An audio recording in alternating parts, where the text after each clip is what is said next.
من همیشه به پیش حرکت میکنم. زیرا شکست خوردن برای من این قدمی به موفقیت است. به کسی کاری ندارم، زیرا هیچ کس کفالتی ندارد که شکست نمیخورد.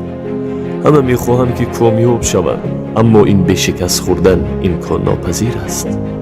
تنها همین را دانید که همه این مشکلی ها این تجربه است و این امروز نی پگاه شما را به قله های بلند زندگی میرساند، به آن شرطی که شما تسلیم شکست ها نگردید.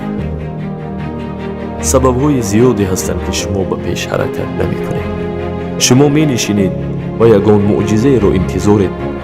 شما کردیت های زیاد دارید، همسرتون شما را نمی فهمد، شرایط خوب ندارید و دیگر. سبب در آن است که اگر شما خود را 10 سال پیش به دست می گرفتید و یا 5 سال یا 1 سال، حداقل 6 ماه پیش اگر عمل کردن را، رشد کردن را می آموختید و هر یک این را آغاز می کردید، شما الکی در آن نقطه‌ای که ایستاده اید نمی بودید. از این سبب نوابسته به سن و سال شما وقت دارید که حیات نو را آغاز کنید، تنها عمل نمایید.